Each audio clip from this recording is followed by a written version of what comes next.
Institute for human development की एक report के अकॉर्डिंग भारत के टोटल बेरोजगार लोगों में से 83% यूथ हैं। ये एक बहुत ही शॉकिंग रिपोर्ट है, क्योंकि यही वो उम्र होती है जहां हमारे पास सबसे ज्यादा एनर्जी होती है काम करने की। जिनको अपना क्रिएटिव माइंड लगाकर जॉब क्रिएट करनी चाहिए, उनको आज खुद के लिए ही जॉब नहीं मिल पा रही है। और इससे भी ज्यादा हैरानी की बात यह है कि टोटल यूथ में से 82% लोग ऐसे हैं जो यंग ग्रेजुएट हैं, यानी कि वो लोग अपनी पढ़ाई लिखाई में लाखों रुपए खर्च कर चुके हैं और अब नौकरी ढूंढने के लिए धक्के खा रहे हैं। भारत में आज 3 में से 1 युवा बेरोजगार बैठा हुआ है। उनके पास पैसे कमाने का कोई भी जरिया नहीं मिल पा रहा है। ऐसे में जॉब ना मिलने से परेशान होकर उनके पास बिजनेस करना ही एक ऑप्शन बचता है। पर बिजनेस करना इतना भी आसान नहीं होता है। हर 10 में से 1 स्टार्टअप पहले साल में ही फेल हो जाते हैं। वैसे में आपको ऐसा बिजनेस करना होगा जिसकी मार्केट में अभी डिमांड हो और फ्यूचर में बंद होने के चांस भी बहुत कम हो। साथ ही वो बिजनेस कम पैसों से शुरू हो जाए।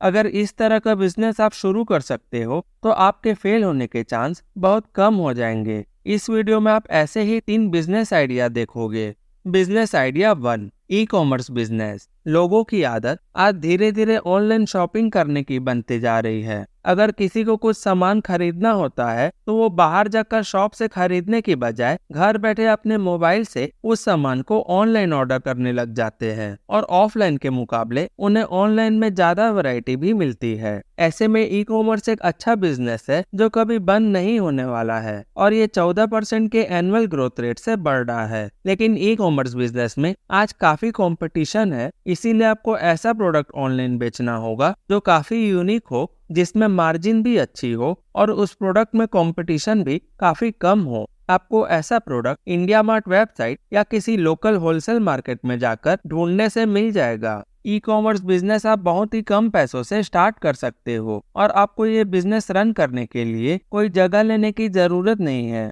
आप बड़ी आसानी से शॉपिफाई के थ्रू एकदम कम पैसों में घर बैठे ऑनलाइन स्टोर बनाकर अपने प्रोडक्ट्स को लिस्ट कर सकते हो। साथ ही अपने प्रोडक्ट्स को अमेज़न, फ्लिपकार्ट, मीशो जैसे प्लेटफॉर्म में भी लिस्ट कर सकते हो। आपको अपनी प्रोडक्ट्स की मार्केटिंग एड्स के थ्रू करवानी होगी ताकि लोगों को आपका प्रोडक्ट्स दिखे और उसे ऑर्डर करे। Business idea 2, fast food business. Kanpur की एक इन्वेस्टिगेशन में इनकम टैक्स डिपार्टमेंट को ऐसे 256 लोगों के बारे में पता चला जो करोड़पति थे और वो किसी कंपनी के मालिक नहीं थे, बल्कि ये वो लोग थे जो रोड साइड में फास्ट फूड बेचा करते थे और इसी से वो इतना पैसा कमा रहे थे। अगर आप अपने आसपास के एरिया में देखोगे तो आपको बहुत सारे ऐसे लोग दिखेंगे जो केवल फास्ट फूड बिजनेस के जरिए महीने का लाखों रुपए कमा रहे हैं। वैसे तो फास्ट फूड हमारी सेहत के लिए अच्छा नहीं होता है, लेकिन फिर भी लोग फास्ट फूड खाना कम नहीं कर रहे हैं, ना ही फ्यूचर में वो कम करने वाले हैं। यही कारण है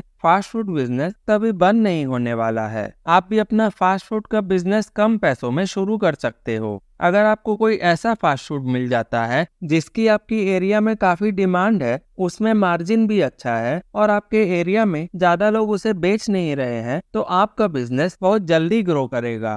बिजनेस आइडिया 3, कोचिंग बिजनेस। अगर आपके पास किसी फील्ड की नॉलेज है या आपने किसी सब्जेक्ट में मास्टरी की हुई है, तो आप अपने उस नॉलेज को खुद तक सीमित रखने की बजाय कोचिंग क्लास खोलकर दूसरों को पढ़ा सकते हो। कोचिंग इंस्टीट्यूट का कभी डाउनफॉल नहीं आता है, इसीलिए ये बिजनेस कभी बंद नहीं हो सकता है, पर समय के साथ पढ़ाने का तरीका जरूर बदल सकता है। आज कोचिंग बिजनेस में कंपटीशन भी बहुत ज्यादा है, क्योंकि हर सब्जेक्ट्स के बहुत सारे कोचिंग इंस्टीट्यूट खुले हुए हैं। इसीलिए आपको अपनी यूनिक टीचिंग के जरिए दूसरों को भरोसा दिलाना होगा कि आप उनके लिए उस सब्जेक्ट में बेस्ट टीचर हो। आप ऑफलाइन के साथ साथ ऑनलाइन भी घर बैठे दूसरों को पढ़ा सकते हो या अपने लेक्चर्स के वीडियो बनाकर किसी लर्निंग प्लेटफॉर्म में अपलोड करके भी पैसे कमा सकते हो।